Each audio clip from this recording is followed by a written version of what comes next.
वक्रतुण्ड महाकाय सूर्यकोटि समप्रभ निर्विघ्नं कुरु मे देव सर्वकार्येषु सर्वदा। नमस्कार दोस्तों, मैं एस्ट्रोलॉजर न्यूमरोलॉजिस्ट प्रवीण कौर अपने चैनल पर आपका हार्दिक अभिनंदन करती हूँ, आपका स्वागत करती हूँ।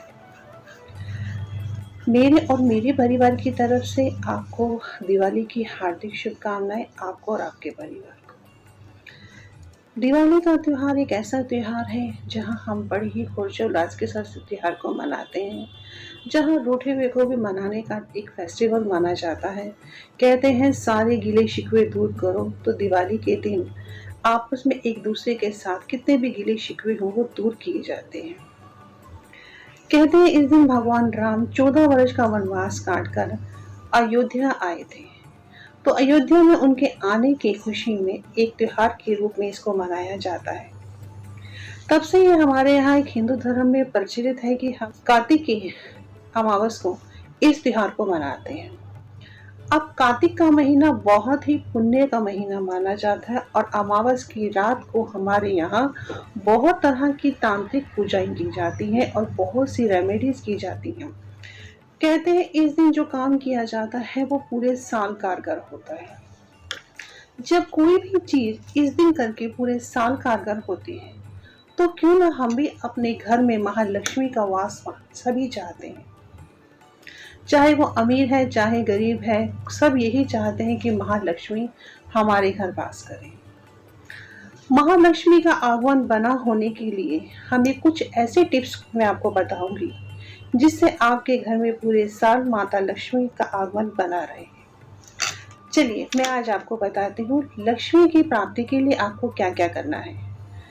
लक्ष्मी इस दीपावली के दिन आप वैभव लक्ष्मी माता का पाठ कीजिए और माँ लक्ष्मी के पुत्रों का आवाहन कीजिए।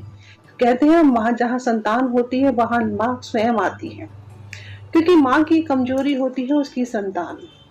तो इसलिए इस दिन आप महालक्ष्मी के पुत्रों का भी आवाहन कीजिए और श्री सूक्त का पाठ कीजिए। श्री सूक्त का पाठ भी कर सकते हैं आप, कनक धारा सूत्र का पाठ भी कर सकते हैं। और इस पाठ को करने से पहले आप एक पीतल का दिया लीजिए और उस दिए में शुद्ध देसी घी डालिए। देखिए पीतल में भगवान बृहस्पति का वास होता है क्योंकि वो पीले रंग में आ जाता है, और घी जो शुक्र को रिप्रेजेंट करता है, क्योंकि हमें धन भी चाहिए, सद्बुद्धि भी चाहिए, क्योंकि बृहस्पति धन के कारक है। तो धन आएगा तो शुक्र लग्जरी के कारक है, तो हमें लग्जरी भी चाहिए और माँ लक्ष्मी की कृपा हम पे बनी रहे पूरे साल, तो इसलिए हमें कनकधारा या शिव सूक्त का पाठ जरूर करना है। कमलवटी की माला पर आप 108 बार माँ वैभव लक्ष्मी के मंत्र का जाप कर सकते हैं। अब सेकंड टिप्स, अब ये दिन महादिवाली जो आ रही है वो बृहस्पतिवार के दिन आ रही है, तो इस दिन आप एक छोटे से कलश लीजिए, ज्यादा बड़ा नहीं ले सकते तो आप एक छोटा सा कलश लीजिए, उसमें चने की दाल भरकर वो भगवान विष्णु के मंदिर में जाके अर्पित कीजिए।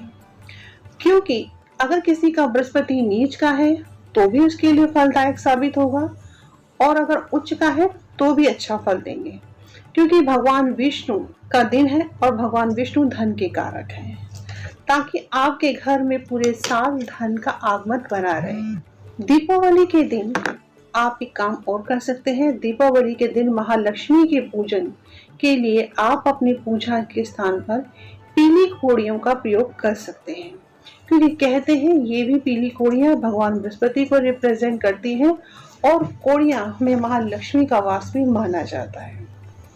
और इस दिन यहाँ पूजा करने के उपरांत आप महालक्ष्मी की शंख जरूर बजाएं, क्योंकि शंख की ध्वनि महाविष्णु को रिप्रेजेंट करती है। विष्णु के मंत्रों का या विष्णु भगवान की पूजा पहले की जाती है तो वहां लक्ष्मी स्वयं चल के आती है। एक हमारे यहाँ एक प्रथा और प्रचलित है कि इस धनतेरस के दिन पहले आप झाड़ू जरूर खरीदिए, क्योंकि झाड़ू में महालक्ष्मी का वास माना जाता है। क्योंकि हमारे बड़े बुजुर्ग भी यही कहते हैं कि झाड़ू को कभी पैर नहीं मारना चाहिए, कभी ठोकर नहीं मारनी चाहिए और हमेशा इसको छिपा के रखना चाहिए ताकि बाहर से आने वाले व्यक्ति की नजर इस पे ना पड़े। कभी आपने सोचा इसका लॉजिक क्या है? क्योंकि लक्ष्मी, झाड़ू के अंदर महालक्ष्मी का वास माना जाता है, तो धन को हमेशा इसलिए छिपा के रखना चाहिए। कहते हैं 3 चीजों को हमेशा पर्दे में रखना चाहिए, स्त्री को, धन को और अन्न को। अन्न हमेशा छिप के खाना चाहिए, किसी के सामने कभी जल्दी से भोजन नहीं करना चाहिए। धन को कभी किसी के सामने एक्सप्लोर नहीं करना चाहिए, चाहे आप थोड़ा कमाते हैं चाहे आप ज्यादा कमाते हैं, राइट। और कभी भी जल्दी से किसी को अपने राज नहीं बताने चाहिए, क्योंकि जरूरी नहीं है जो आज आपका सगा है वो कल भी आपका सगा हो, क्योंकि वक्त को पलटते टाइम नहीं लगता और पैसा एक ऐसी चीज है जो नियत बदलते टाइम नहीं लगती लोगों की। चलिए, इस दिन आपको झाड़ू लगा के झाड़ू की पूजा करनी है। पहले आप शाम के टाइम जब झाड़ू खरीद के लाएंगे धनतेरस के दिन, शाम के टाइम उसकी पूजा कीजिए, उस पे रोली लगाइए, उस पे मोली बांधिए और कुछ मीठा अर्पण कीजिए, क्योंकि माँ लक्ष्मी का वास है। उसके बाद आप नेक्स्ट डे आप उससे घर की साफ सफाई कीजिए ताकि आपके घर में माँ लक्ष्मी का आगमन बना रहे और जितनी भी नेगेटिविटी है वो सब रिमूव हो जाए। एक हत्था जोड़ी का जरूर पूजा कीजिए।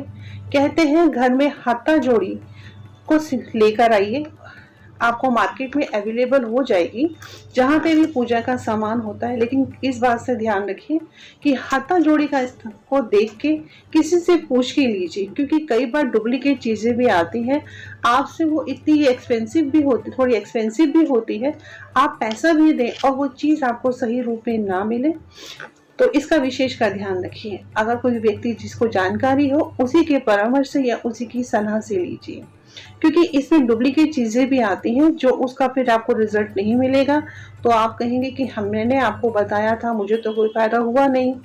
तो बेटर यही है कि आप किसी की एडवाइस लेकर किसी सही व्यक्ति से कंसल्ट करके ही उस चीज का प्रयोग लेकर आए। हत्था जोड़ी का प्रयोग करने से क्या होता है, हत्था जोड़ी पे आप लेकर आइए और उसके ऊपर सिंदूर लगाकर अपने जहां पर आप पैसा रखते हैं, अपने लॉकर में या धन जहां पे भी आपके घर में लक्ष्मी रखी जाती है, आप वहां पे उसे रखिए। उसकी दीपावली के दिन पूजा कीजिए और अपने वहां जहां आपका पैसा रखा जाता है, धन रखा जाता है, आप उसे वहां पे रखिए ताकि पूरे साल माँ लक्ष्मी की कृपा आप पर बनी रहे। देखिए, ये मैंने आपको छोटे छोटे से टिप्स बनाए हैं। पूजा सबके घर में होती है, माँ लक्ष्मी कृपा सब पे करती है, वो किसी को सुलाती नहीं है। भगवान उठाते जरूर है लेकिन सुलाते नहीं है। लेकिन किसी के पास थोड़ा है तो ज्यादा की चाहत सबको होती है, क्योंकि हर एक इंसान मेहनत करता है तो उसका फल सबको चाहिए होता है। तो मैं सब के लिए ये प्रार्थना करूंगी और माता रानी से ये चाहूंगी कि माँ सबके घर में आप कृपा करें, सबको उसके हिस्से का धन जरूर दें, किसी के घर में मायूसी ना आए। अगर आपको मेरे टिप्स पसंद आते हैं तो प्लीज मेरे चैनल को लाइक कीजिए, शेयर कीजिए और मेरे चैनल को सब्सक्राइब कीजिए। मैं आप लोगों को एक बार फिर से दीपावली की हार्दिक शुभकामनाएं देती हैं। खुश रहे, अपने परिवार में ये त्योहार खुशियों के साथ मनाएं। हैप्पी दिवाली।